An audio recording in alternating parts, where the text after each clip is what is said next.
shi jahilci a bangaren kadaita Allah ba uzuri bane shi, saboda Allah ba mu awa 24 dukka caniyar da zamu yi a duniya musallahira yafi muhimmanci.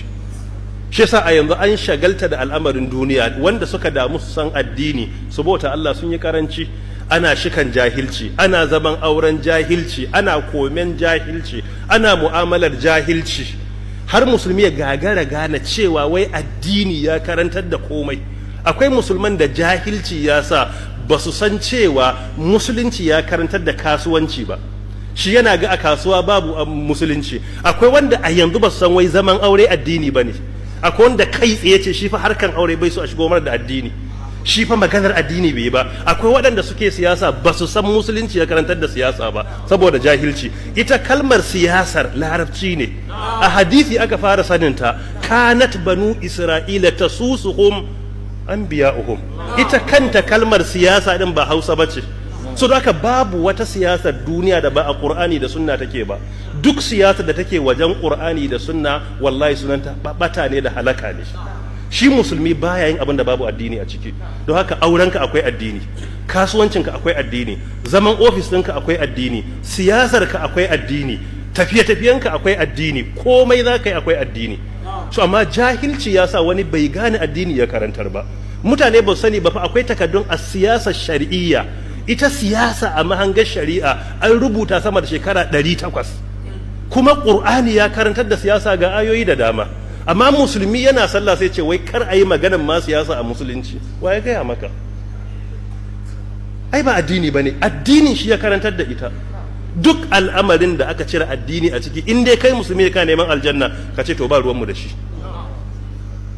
In kwa mutum ya ce bai bukatar musulmai su yi magana a kai ko su ba da fatawa, to shikenan sai dai ɗayan biyu, ko ya haƙura da siyasar ko da addinin. Amma in dai musulmi yake to dole ya saurara ya ji yaya Allah ya ce ake yin ta, dole ya tsaya ya ji yaya annabi Muhammad sallallahu alaihi wasallam bayanin yaya ake yin ta. Wannan shine ka'ida na addini. Ba uzuri bane mu rika maganganu na jahilci. A aurenka dole ka amince akwai addini. In auren ya samu tangarda, baka zuwa asibiti wajen wani consultant, baka kuskura ka tafi wani office ka je ka samu wani political scientist, baka yi. Ina kake zuwa? Masallaci kake zuwa ka samu akar makalla muna da tambaya. Saboda me? Saboda su malaman su ne makanikan aurenka. In ba haka ba sai ka je ka zauna auren ya lalace baka sani ba, kana sabon Allah.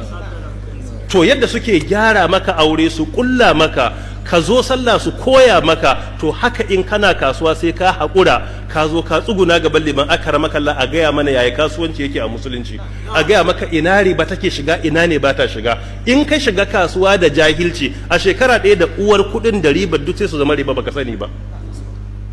So haka idan za ka yi sai ka ce yaya ake yin ta a musulunci. Amma in ka kore addini a cikinta, to kuma kenan duk abin da za ka yanzu ya zama sabon Allah. Don duk abin da aka kore addini a cikinsa bai zama addini, bai zama mu'amala, zama sabon Allah. So da haka mu fahimci addini na hakika, ba da zafin kai ake addini ba, da ilimi ake yi. Kuma in kai musulmi na kwarai ne, duk abin da aka kore addini a cika ce a mu babu ruwanmu a ciki. Mu duk abin da muke muna yi don addini ne.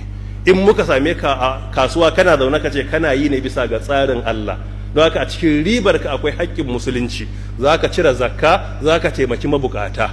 In an same ka a ofis a zaune kana yi wa addinin ka ribaɗi ne, ta wurin ka ba za a kawo musulunci hari a cuce shi ba, kai defender ne, kana defending addini, ba a yarda a cuci addinin ka ta wurin.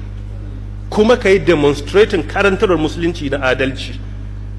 Wannan shine a rayuwa kenan. Amma in muka cire musulunci a kome, to al'amarin ya lalace. Don haka masu irin wannan katsalanda mutum ya jefa magana bai sani ba, to ya sani cewa wannan jahilci ne. Dole sai an zo gaban malamai an koyi yaya ake yin ta. Ka zaɓi malamin da ka yadda da shi, inda zai ce ma qala Allahu qala Rasulullahi, to insha Allah ta'ala zai karantar da kai hanyar da zaka iya yin kasuwa ka shiga aljanna, hanyar da zaka yi mu'amala ka shiga aljanna, hanyar da zaka yi aikin ofis ka shiga aljanna, kuma hanyar da zaka yi siyasa ka shiga aljanna. In kuka kora malamai a harkar, kuma to harkar ta zama ta shedan, harkar shedan kuma wuta ake zuwa da ita. Allah ta'ala ya kare mu daga wannan.